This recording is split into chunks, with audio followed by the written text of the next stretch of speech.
Di sebuah kedalaman hutan tropis yang lebat dan rimbun, di antara pepohonan yang menjulang tinggi dan rindang, hiduplah seekor kupu-kupu berwarna kuning cerah bernama Sari. Sari bukanlah kupu-kupu biasa.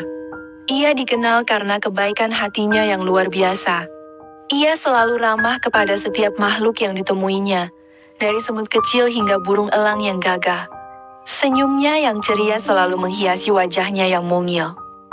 Suatu hari, saat Sari sedang berputar-putar di antara dedaunan hijau yang segar, ia bertemu dengan seekor capung merah bernama Coki.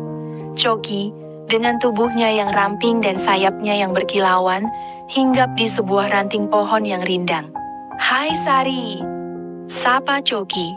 Suaranya nyaring dan bersemangat. "Hai Coki," jawab Sari dengan senyum yang mengembang. "Kau tahu," kata Coki, "aku baru saja menemukan sebuah kebun bunga yang bermekaran indah di sekitar hutan ini. Bunga-bunganya sangat cantik dan harum." Mata Sari berbinar mendengar cerita Coki. Ia selalu menyukai bunga. Bayangan warna-warni bunga yang bermekaran memenuhi pikirannya. Dengan perasaan bahagia yang meluap-luap, Sari berpamitan pada Coki dan terbang menuju kebun bunga yang dikisahkan capung merah itu. Setelah terbang cukup lama, Sari akhirnya sampai di tempat yang dimaksud Coki. Betapa takjubnya Sari. Di hadapannya terbentang hamparan luas kebun bunga yang dipenuhi oleh aneka bunga yang bermekaran dengan indahnya.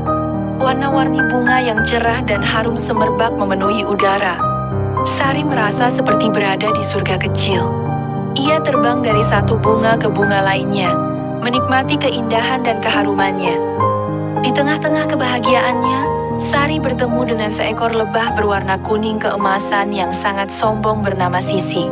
Sisi, dengan tubuhnya yang gemuk dan sayapnya yang berkilau, sedang asyik menghisap nektar dari bunga terindah di kebun itu. Melihat Sari, Sisi langsung mengerutkan wajahnya. "Lihatlah kupu-kupu bodoh itu," cibir Sisi dengan suara yang nyaring. Warna kuningnya pucat dan tidak menarik sama sekali. Sari terkejut mendengar ucapan Sisi yang kasar dan menyakitkan. Namun, Sari tidak membalasnya. Ia tahu bahwa kebahagiaan adalah hidup tenang tanpa masalah. Ia memilih untuk mengabaikan kata-kata Sisi yang menyakitkan. Baginya, masalah sebesar apapun, jika dihadapi dengan tenang, akan terasa kecil. Dan masalah kecil, ia anggap saja tak ada. Dengan tenang, Sari melanjutkan perjalanannya di kebun bunga itu. Ia tetap menikmati keindahan bunga-bunga yang bermekaran. Ia menyadari bahwa kebahagiaan sejati bukanlah tentang menghindari masalah, melainkan tentang cara kita menyikapi masalah tersebut. Ia memilih untuk fokus pada keindahan di sekitarnya dan melupakan kata-kata jahat Sisi. Hari itu, Sari belajar sesuatu yang berharga. Ia belajar bahwa kebaikan hati adalah kekuatan yang luar biasa. Ia belajar bahwa ketenangan batin jauh lebih berharga daripada menanggapi setiap perkataan jahat. Dan yang terpenting, ia belajar bahwa kebahagiaan itu selalu ada, selama kita mau mencarinya dengan hati yang tenang dan pikiran yang positif. Sari pun terbang pulang ke sarangnya, hatinya dipenuhi dengan kedamaian dan kebahagiaan yang tak tergantikan.